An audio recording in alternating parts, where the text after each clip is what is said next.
ओम शांति।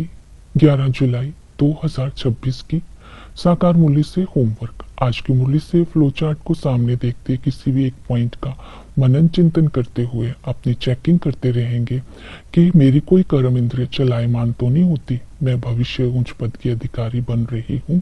जैसे कि आज हम लक्ष्य लेते हैं स्वर्ग का मालिक बनने के लिए श्रेष्ठाचारी बनने का पुरुषार्थ करना है। आज हम स्वमान लेते हैं मैं भाग्यवान आत्मा हूँ।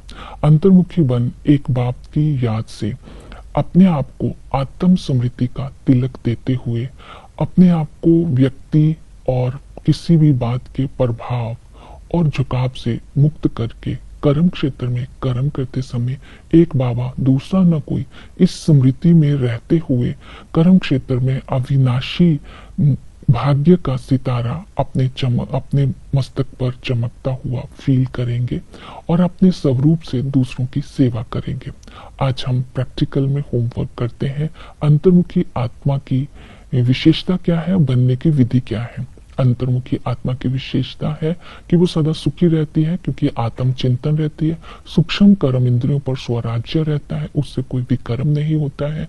क्योंकि जब हम अंतर्मुखी नहीं होते हैं, बाह्य मुखी में आ जाते हैं तो हम अपने ऊपर लगे हुए दागों को मिटा नहीं सकते हैं और ही पर चिंतन में चले जाते हैं और फिर दुखी हो जाते हैं। अंतर्मुखी स्वचिंतन में रहता है, शुभ भावना शुभ चिंतन के कारण दूसरों का शुभ चिंतक होता है, बाबा के दिल तक नशीन होता है। अंतर्मुखी बनने की विधि ही यही है कि बार बार आत्मा का दर्शन करें और अपने निजी गुणों का अभ्यास करते रहें।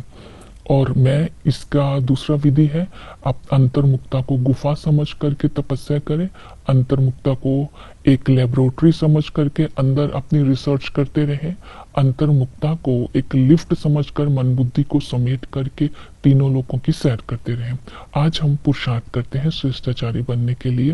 पहला है ड्रामा पर निश्चय। बाबा ने कहा ड्रामा को यथार्थ रीति समझना है। ड्रामा को जिन्होंने यथार्थ रीति समझा है तो वो कभी ये शब्द नहीं बोलेंगे ड्रामा में जो होगा वो पा लेंगे। जो ड्रामा के यथार्थ रीति समझते हैं वो श्रेष्ठ पुरुषार्थी बन करके रहते हैं। तो जैसे ही ड्रामा को यथार्थ रीति हम समझ लेते हैं तो हमारी स्थिति सदा ही श्रेष्ठ रहती है और हम अंतर्मुखी बन करके रहते हैं, कभी भी बाह्य मुक्ता में नहीं आते हैं। दूसरा है साक्षी दृष्टा। इस बेहद के खेल को साक्षी होकर के देखेंगे तो किसी के प्रभाव में नहीं आएंगे, हम निर्भय रहेंगे। लेकिन साक्षी रहने के लिए आत्मा के पाठ को पक्का करना है। तीसरा है त्रिकालदर्शी। जब हम बाबा का बनते हैं तो बाबा हमें त्रिकालदर्शी बना देते हैं, अर्थात तीनों कालों को जान जाते हैं। हम त्रिलोकीनाथ बन जाते हैं, तीनों लोकों को जान जाते हैं। ड्रामा के राज को फिर हम बुद्धि में रहते हैं, सारा खेल फिर हम साक्षी होकर देख पाते हैं तो हम किसी के प्रभाव में नहीं आते।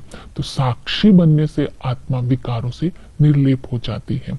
फिर है अपनी रिफ्लेक्शन, अपनी जांच करके स्वयं की परीक्षा लेनी है कि कोई कर्म इंद्रियां चलायमान तो नहीं होती है।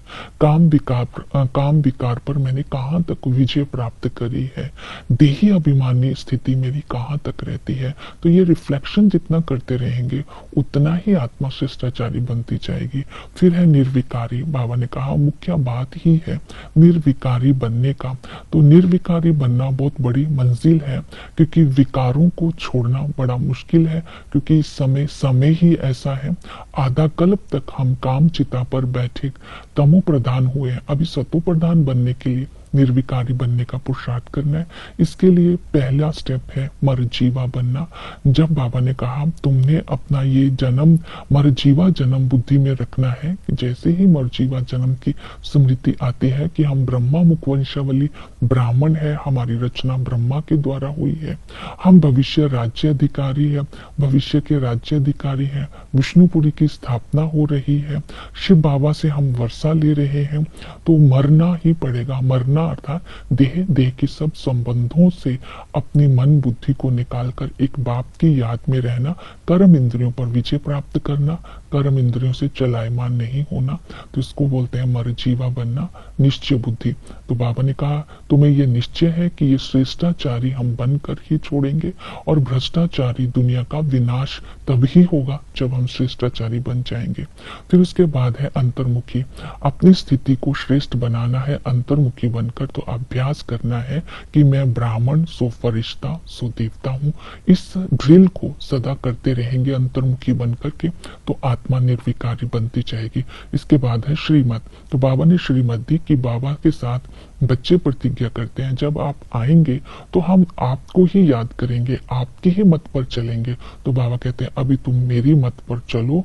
तो ये ख्यालात रखना है कि बाप की श्रीमत पर चलना है, कोई विक्रम नहीं करना है, और मनसा तूफान भल आए लेकिन डरना नहीं है, मायाजीत बन करके रहना है।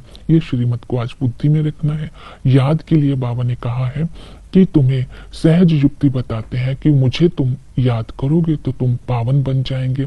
क्योंकि याद जब हम करते हैं तो हम ड्रामा को खेल समझते हैं, क्योंकि ड्रामा का राज फिर बुद्धि में रहता है। बाप की याद भूली, ड्रामा का राज भूला, तो हम माया के अधीन हो जाते हैं और कर्म इंद्रियां चलायमान हो जाती है। इसलिए यथार्थ पहचान देही अभिमानी बनना है। असल में हम सब आत्मा है, आत्मा ही सुख दुख का पाठ बचाती है। आत्मा बहुत सूक्ष्म है, आत्मा मुख्य एक्टर है।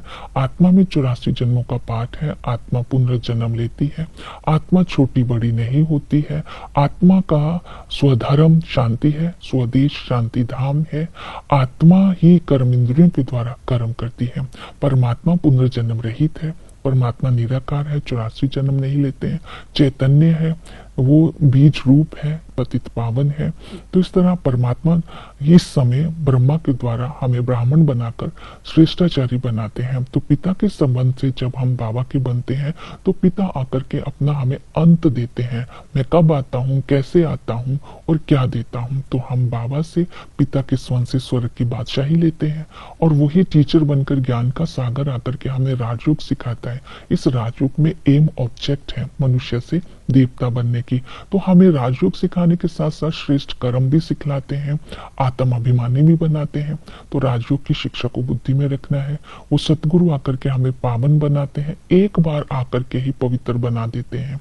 तो ये कल्प कल्प की नींद हो जाएगी, इसलिए उसकी याद से अपने को पावन बनाना है। चक्र को बुद्धि में रखना है कि आदि में हम सब सुखधाम में थे, देवता धर्म था, और पावन मनुष्य थे, थोड़े मनुष्य थे, सुख शांति और संपत्ति थी, एवर हेल्दी थे, लक्ष्मी नारायण श्रेष्ठाचारी थे।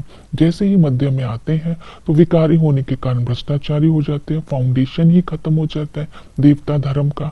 तो इस तरह ढेर मनुष्य हो जाते हैं, दुखधाम हो जाता है। अंत में जब ये झाड़ जड़ जड़ीभूत हो जाता है तो बाबा स्मृति दिलाते हैं कि तुम आत्माओं ने ही 84 जन्म लिए, तुम ही देवता बनते हैं। पवित्रता सुख शांति की दुनिया रिपीट होती है, तुम्हारे लिए मैं आया हूँ। तो बाबा हमें आकर के स्वर्ग की बादशाही देने के लायक बनाते हैं, श्रेष्ठाचारी बनाते हैं। ओम शांति।